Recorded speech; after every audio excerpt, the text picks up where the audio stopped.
பயணி ஒருவர் விமான நிலையத்திலிருந்து இணைந்திருக்கிறார். சந்தியா, அவரிடம் பேசலாம். மேம் வணக்கம். வணக்கம். நீங்க இப்ப எங்க இருக்கீங்க? உங்களுக்கு என்ன மாதிரியான பாதிப்புகள் மேம் ஏற்பட்டிருக்கு?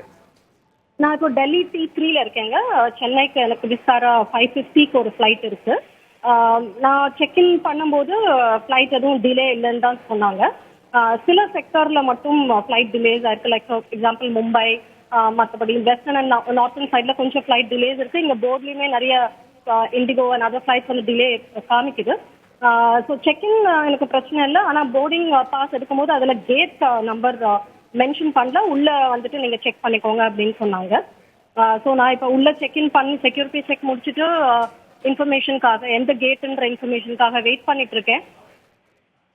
இப்போ உலகம் முழுவதே கிட்டத்தட்ட பார்த்தீங்கன்னா 1300க்கும் மேற்பட்ட விமான சேவை வந்து ரத்து செய்யப்பட்டிருக்கு. இப்போ சில இடங்களில் பார்த்தீங்கன்னா அந்த போர்டிங் பாஸில் பிரச்சனைகள் இருந்து அவங்க கைப்பட அவங்க எழுதி கொடுக்குற நிலையும் இருந்தது. இப்போ டெல்லியில் என்ன மாதிரி நிலை இருக்கு சார் மேம்?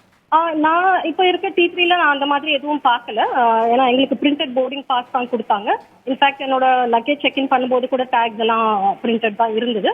ஸோ நான் செக்இன் பண்ற போது எனக்கு அந்த பிரச்சனை எதுவும் இல்லை. இப்போ சென்னை போன்ற விமான நிலையங்கள் நம்ம பார்த்தோம், ஏராளமான பயணிகள் அடுத்த கட்டமாக என்ன செய்வது என்று ஒரு புரியாமலே நின்றுட்டு இருந்தாங்க. இப்போ டெல்லியை பொறுத்த வரைக்கும் எல்லா பயணிகளுக்கும் அதுக்கான அப்டேட்டை உடனே கொடுத்துட்டு இருக்காங்களா அந்த விமான நிறுவனங்கள்?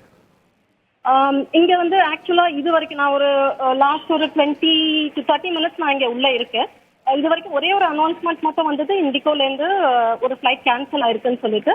பட் இங்க எல்லாருமே எல்லா பேசஞ்சர்ஸ் பாத்தீங்கன்னா டிஸ்பிளே போர்டு முன்னாடி வெயிட் பண்ணிட்டு இருக்காங்க. ஏன்னா பிகாஸ் ஒரு 350க்கு மேல ஃபிளைட்ஸ் எதுவுமே வந்து டிஸ்பிளே ஆக மாட்டேங்குது போர்ட்ல. ஸோ எந்த கேட் இப்போ எனக்குமே நான் 5:50 என்னோட ஃபிளைட் எனக்கு எந்த கேட்டுன்னு தெரியாம நான் டிஸ்பிளே போர்டு முன்னாடி தான் வெயிட் பண்ணிட்டு இருக்கோம். ஸோ இந்த மாதிரி நிறைய பேசஞ்சர்ஸ் இந்த மாதிரி டிஸ்பிளே போர்டு முன்னாடி தான் வெயிட் பண்ணிட்டு இருக்காங்க. டெல்லி விமான நிலையத்திலும் கூட அந்த வருகை புறப்பாடு அந்த டிஸ்பிளேல பல்வேறு சிக்கல்கள் இருக்குன்னு குறிப்பிட்டிருந்தீங்க. இணைப்பில் வந்து பேசியமைக்காக நன்றி திருமதி சந்தியா.